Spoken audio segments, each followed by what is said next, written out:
Hello everyone, I'm your host Seltzer, and we're so excited to welcome you to North Star, the second season of Year 6 of Rainbow Six Siege. We have a jam-packed show coming your way, and to kick things off, we've got Chris Waters and the Ubisoft news team to navigate us through what's new in North Star. North Star is the next season coming to Rainbow Six Siege, and it'll be bringing the Thunder. The Thunderbird, to be specific. She's the new operator who's dealing out some healing for the defenders, and potentially for the attackers. North Star is also delivering numerous game improvements, including some notable changes to barrel attachments, plus some balancing tweaks that will make some things easier to see, and others much more difficult. Here's everything you need to know about North Star, playing out on the new casual rework of the Favela map. Our new operator is Thunderbird, a speedy defender who hails from the Nakota nations of the northern prairies of North America. Armed with the Spear 308 assault rifle outfitted with NATO sights, or the Spas 15 shotgun as her primary, and a sidearm choice of the Q929 pistol or the Bearing 9, she wields her formidable arsenal in conjunction with her choice of explosives, impact grenades or a nitro cell, as you prefer. When it comes to her gadget, well, say hello to the Kona station. Once Thunderbird deploys one of these devices and it arms itself, it'll shoot a tasty health nugget to the first operator who enters its radius. If multiple defenders are within range, the one with the lowest health gets the juice. The healing works like a shot from Doc's stim pistol. It will restore lost health and even overheal you, but any health above your max HP will appear as blue in your health bar and slowly dissipate over time. After dispensing a single dose, the station goes on cooldown until the next one is ready. Defenders will see a cooldown timer, while attackers can wait to see a cone of blue light that indicates a charge is ready. And their patience could pay off, because a charged Kona station will heal anyone who enters its radius, not just defenders. Using Thatcher's EMP to temporarily disable a Kona station rather than destroying it could earn an attacker a nice little health boost for a post-plant situation, so it behooves Thunderbird to keep tabs on her Kona station situation. And there's one more thing. A Kona station charge can be used by a down but not out operator to get themselves back on their feet. The DBNO operator will have to manually trigger the revive, but if used properly, and with a little bit of luck, Kona stations can do wonders for defender survivability. Combine one with a deployable shield and Jaeger's ADS to create a tough defensive position. Or hide a couple in key positions around the map to make your roamers even harder to take down. Thunderbird brings a powerful loadout and an empowering gadget to the defending team, but North Star has even more in store. From barrel attachment updates that'll change how some guns perform to operator gadget tweaks for Smoke, Mira, Maestro, and Malusi, there's a lot coming to Rainbow Six Siege this season. We'll leave it to Rachel and the development team to tell you more. Thanks, Chris. North Star is bringing some great changes to Siege, so let's start with Favela, a map that had a lot of character and a lot of ways for attackers to kill defenders. For this casual rework, the level design team completely redesigned the floor plan and most of the very destructible exterior walls. Here's level designer Joseph Renee to welcome you to the new Favela.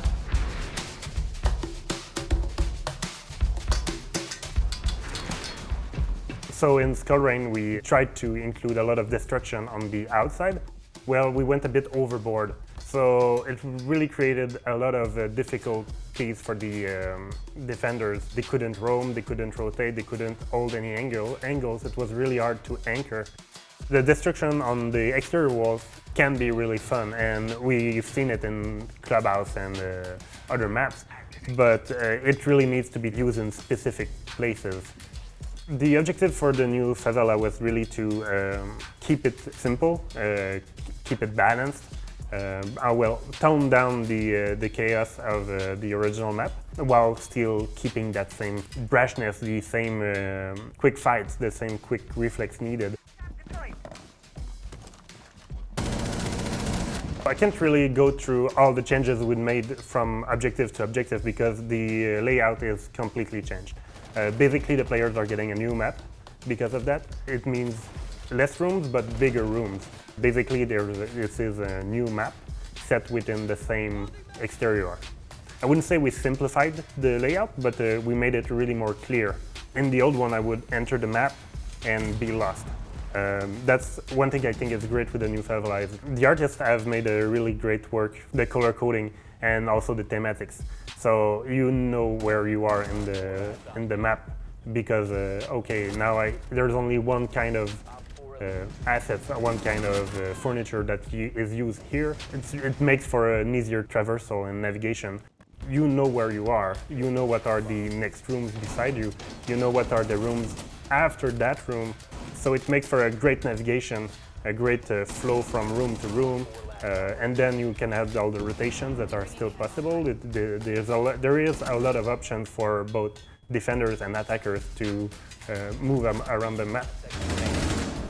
Op 4, last operator standing. Friendly's victorious. Thunderbird is the new operator coming in North Star. She hails from the prairies of North America and brings some extra healing power to the defending team. Writer Elisa Saliba and game designer Dominic Clement are here to tell you more.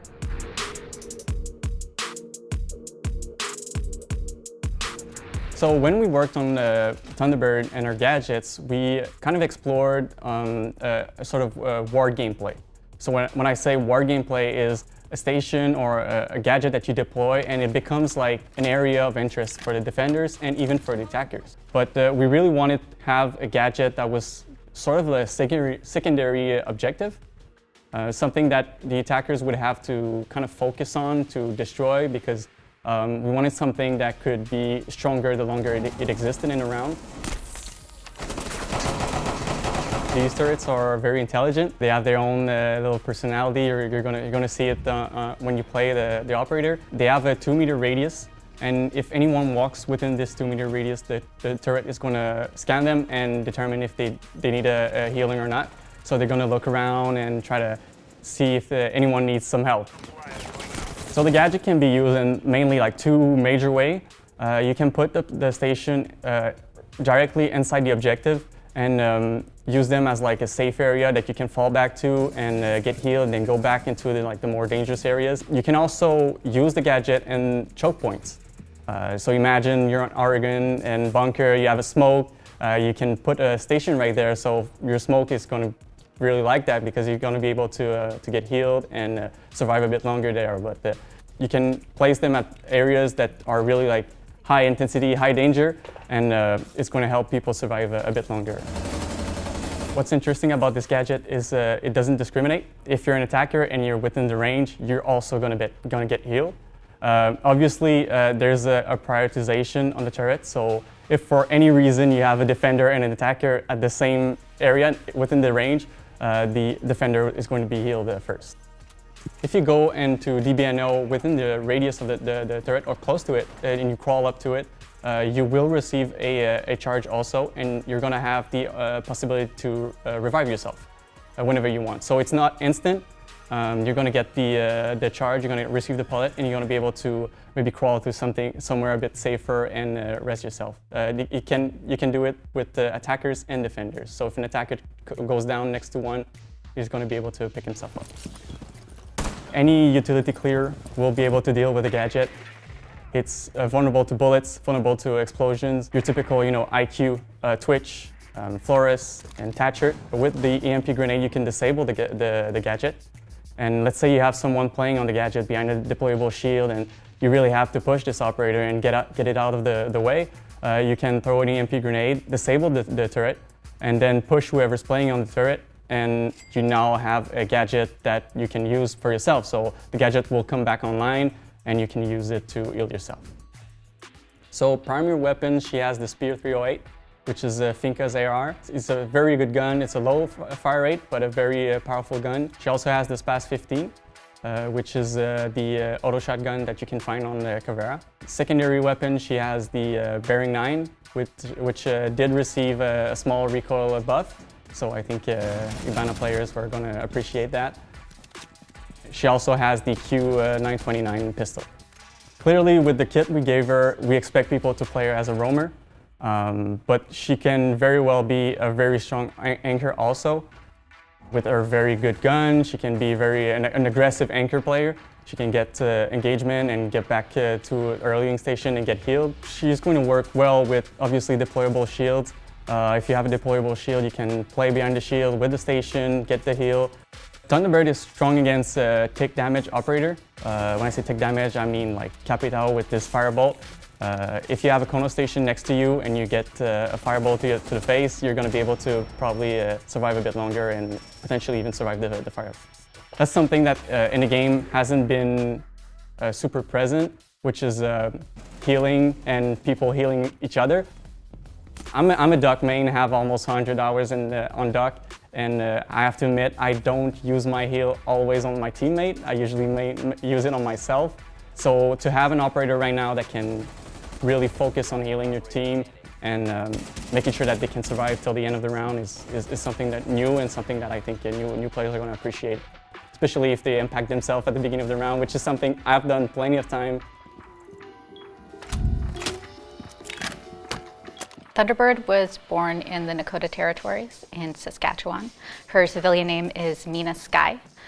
She has a very close relationship with her community, as well as her immediate family. Her mother and father instilled Nakota values. She's also very close with her father. He was the first person to introduce her to a helicopter engine. She learned to take one apart before she ever learned to fly one. Thunderbird is a very proud character. She's daring, a risk taker. She values her community, and she's also a protector, whether it's of people, the community, or the land. So Thunderbird's first introduction to a military experience was the Bold Eagle program. She completed basic military training at the age of 17, along with learning traditions and practices with community elders. She then joined the Canadian Air Force and then got her basic medical training so she could work in search and rescue. Working with a character like Thunderbird, we had 3 consultants from the Nakota Nations. There's facts you might not think of that are important or have significance within the culture. For example, we put in Thunderbird's background that she researched hydrology. This is something that really resonated with our consultants because of the connection of water to the Nakota Nations. There is the issue of access to clean sources of drinking water within most First Nation territories. This also informed the choice of her codename. Thunderbird was actually suggested by our consultants, and it really resonated with us as well. The Thunderbird is the bringer of water. So it just all kind of ties in and comes together. So we try to incorporate as much of the culture as we can with the character. Our voice actress speaks Nakota. We try in any narrative form that we can to have her speak the language. You'll notice the traditional warrior tattoos on her chin, and wagia. The word on the back of her jacket is actually the Nakota word for Thunderbird. We try to instill a sense of belonging by giving people something to relate to.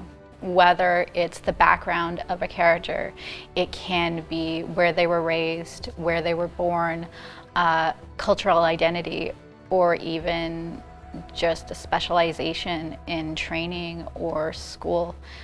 Even if they identify with one aspect of a character's personality, any way you interact or feel a connection immediately instills that sense of belonging.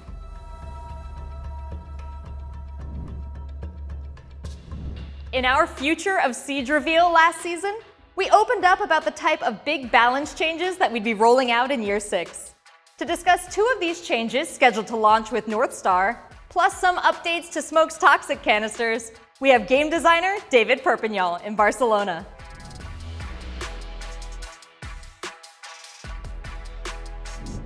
The gadget from Melusi, it's really hard to get around it. Operators have to have a pretty specific loadout to get rid of it easily.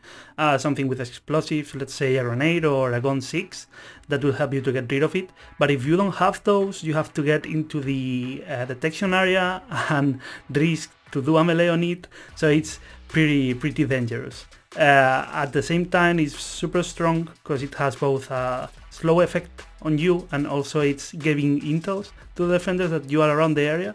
So in general, it's a pretty strong device. What we've done is that the gadget now is deployed close and it will open only when the attackers are entering the detection area. Once it's open, attackers will be able to deal with it either with bullets or a melee hit. We also kept the gadget vulnerable to explosives, so you can get rid of it in the old way, but now you have more tools. We think that the Banshees will need to be deployed by Melusi more carefully, because you don't want players to have direct line of sight with them. You want them to get surprised by the Banshees, similarly to how we play the proximity alarms, for example. And also for attackers, you'll have more options to deal with it. 10 seconds remaining. Both Mira and Maestro have two gadgets that are very strong in one of the key aspects of Rainbow Six, that is the intel. Both help you to control pretty wide areas, either with the Mira on a specific wall or a Maestro at the end of a room. So they bring a lot of intel and they are pretty strong with that. We're introducing a new mechanic that is called Shattered Glass, that will allow players to get close to these gadgets, use their melee against their glasses and shatter them. Our objective here was to allow the attackers to have more tools to get rid of these gadgets, so they are not that dependent on their load that they're carrying. When they get shattered, they obstruct the view from the other side, either the observation tool or in the case of the Mira, from the other side of the wall. For Maestro, you can shatter the small doors he has, and that will make the Maestro unable to see when the doors are closed. He'll need to open them, and once they're open, he can shoot as always and also gather intel. And for the VP cameras, it's more of the same. You can get close to the camera, melee the glass, and the glass will break. And the operators on the observation tools, they won't be able to see anything. Once they are break, they won't be able to use the red or yellow ping. All the sound feed will remain connected, so you don't see, but you can hear what's going on, which is also an interesting piece. We think that this change is not going to radically affect these gadgets. What we're doing here is giving more options to the players. If they find themselves in a situation where they are close to a Mira or close to a Maestro and they are without explosives in them, they could use the melee to shatter the glasses, and they will gain that advantage. Really, the new smoke doesn't look that different. We've created a new VFX and a new sound effects. I think we've achieved to make it easier to understand where the limit of it is. But yeah, it's not that different. We also made some changes in the damage. So in the past, the damage was decreasing while you were inside the smoke area. But the new damage is going to remain stable during all the time when you are inside. Currently, depending on how the canister is placed, the cylinder will deploy in weird ways sometimes, making the gas get through the walls or even the floors and ceilings. Sometimes this is used by accident, and sometimes is intended, and even some default plans in some maps can be denied with this small glitch or strategy, let's say. So we've included a new propagation system that is based on the current fire propagation system.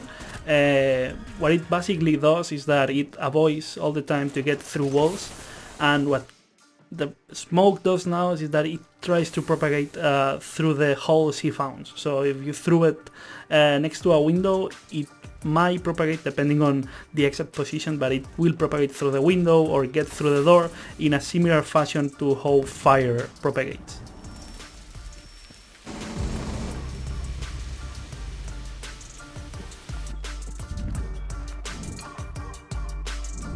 North Star will also introduce a few updates to help make sure you see what you need to see when you need to see it. For details on some visual changes to bullet holes and eliminated operators, here are user experience designer Sebastian Francois and game designer Mathieu Lacombe.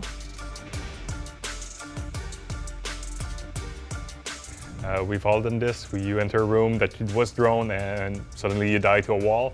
Yeah, we're tackling the bullet holes. Today we have people shooting a small 9mm in a wall and then try to peek through it. We're tackling this topping to make it more fair on both sides.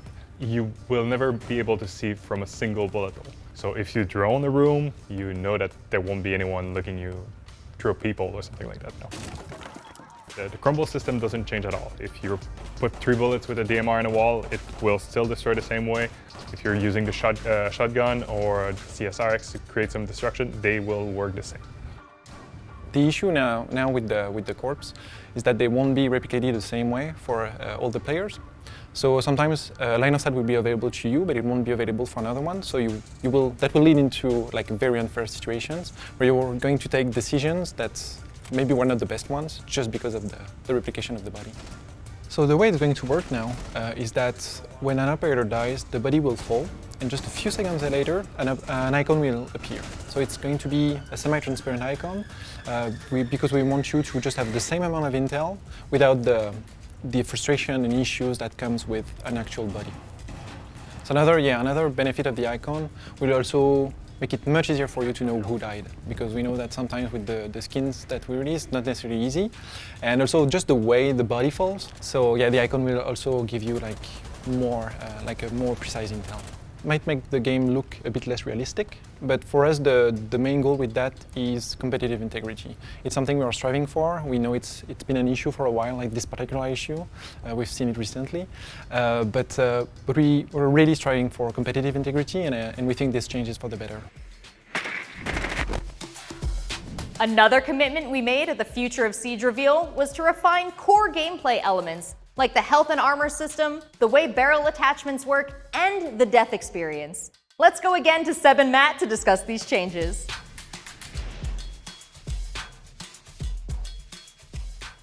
So regarding the armor system, currently the armor system is based on damage modifiers. And we already have a lot of damage modifiers in the game, like with limb penetration, wall penetration, drop-off damage over distance. So there's already a lot regarding damage modifiers, so the armor system in there makes it really hard for you to know what is the impact of the system. It feels like sometimes picking a 3 armor, you just feel like you're picking a slower operator. You don't really know what is the advantage of picking that operator. So we want to improve that and make the system much clearer. We're just going to be converting armor to health. So that means that a 1 armor operator will still have 100 HP, but then a 2 armor operator will have 110 HP, and then a 3 armor operator will have 125 HP. So obviously with the change, Rook needed a change too, like a slight change. So now Rook will provide like an extra 20 HP to his teammates. The intent of the change is just to make it much more tangible for you to know what armor means in the game, so now it's health. And also we want you to be able to tell at any given time how much health you have left. So that should help you take better decisions also, should you engage in that fight or not. So we want to also give you more information. So we took the opportunity of changing health also to change Finca. Finca currently is kind of an exception because you just have a temporary boost to your health. So we wanted to remove that and just make it like a regular heal. It's been a while since we touched the muzzle attachments. Those are receiving some changes, so they are more clear to the players. When you equip one of them, you will have a better time understanding what they do. Because currently, well, you ask your friends, you ask someone on Twitch what they use, but we want to make sure that the players have the choice and they know the variety of stuff they do to a weapon. Compensator is mostly changing to really only affect the left and right recoil. So if you're a big fan of the Scorpion but you're missing your shots, that could be a good idea to equip the compensator on. If you have a hard time with left and right recoil, this is the attachment you want to use now. For the flash hider, now it's only affecting the hop time. So this means that if a gun kicks too high too quickly for you, you will be looking at the flash hider. So this leaves us with three main attachments that are vastly different. We have the muzzle brake that recenters your shot more quickly, the flash hider that helps you not go too high too fast, and the compensator that helps you with the left and right movement. And we are not changing the VFX or the fire that comes out of the barrel. Everything will be feelable. I mean, you will equip this one over the other one and you will notice a difference. That's the goal. So what we wanted to achieve with the new death sequence is making it much easier to understand for you how you died. That's something very, very important in Siege because many things can happen. You can get shot through a wall, you can die to a gadget that you never saw.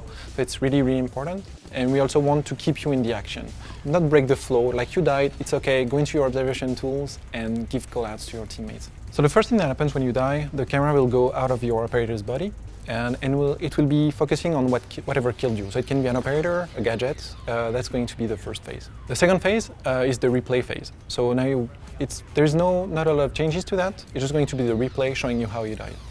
So you won't be stuck in the death sequence as you were before, you will be able to skip all the phases before. So you will be able to go as fast as you want into the support phase.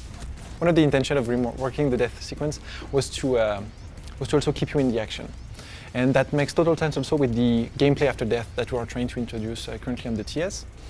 So the idea is just you died, it's okay. Now you just transition as fast as you can into your observation tools and keep playing, keep helping your team win the round. One of the biggest updates in the works for Siege is gameplay after death, which introduces the ability to control drones and gadgets after you die. This is still in development and is not launching with North Star, but we are bringing it to the test server, and we want your feedback. To tell you more about one of the most impactful features for the future of Siege, please welcome Game Director Aurélie Debont.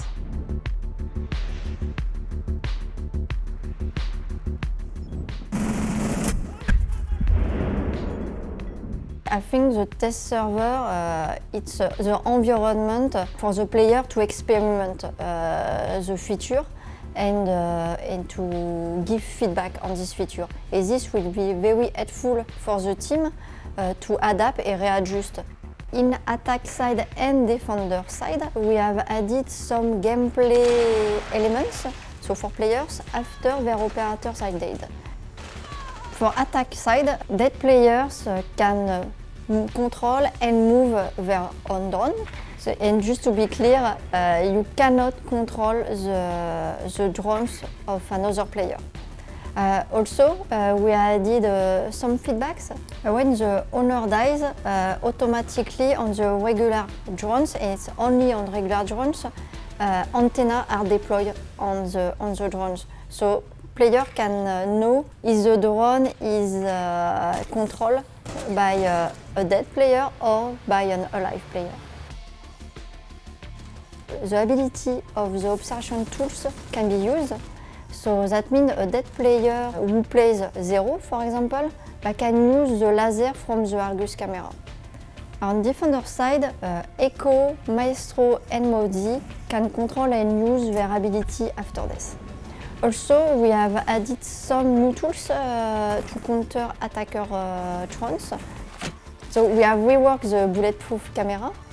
So now you can rotate the camera and shoot an UMP dart to disable attacker electronic gadgets. The first player inside the camera can use the ability to shoot. So there is no notion of ownership as we have with main abilities because it's a secondary gadget. So this will help defenders to deny drones by disabling them. We have added the drone counter. So the drone counter is only displayed for defenders to help them to track the number of regular drones their team has destroyed or captured. So this is to encourage defenders to be aware of the importance of destroying drones, especially in the context where dead players can focus on droning them out. So I'm very excited by this new feature because you can still have an impact on the outcome of the round. Even after your death, you can still help your team. We are aware that gameplay after death will affect the whole game balance, especially for operators whose abilities revolve around observational tools, and we have started to work on this. So, for example, the fact now you can shatter the glass of the Maestro turret with a melee to deny the vision is a good example. And we have also some other plane, like we are working to explore a new secondary gadget around deny information, for example. And the most important aspect we want to be sure before releasing this feature that it's never a valid strategy to take careless fights early in the round and not care about dying. So even if the change means that dying will be a bit less punishing than it's been before, but we still want it to be very punishing. But as you know, balance a live game is without end, and this evolves constantly. Thank you all for watching our reveal of North Star. The test server will be going live on Tuesday, May 25th, and we hope to see you there. Now, for one last reveal, a realistic Hibana figurine inspired by the game. This highly detailed figurine comes with a unique code to unlock an exclusive weapon skin and is now available for pre-order. Thank you for watching, and we'll see you on the test server.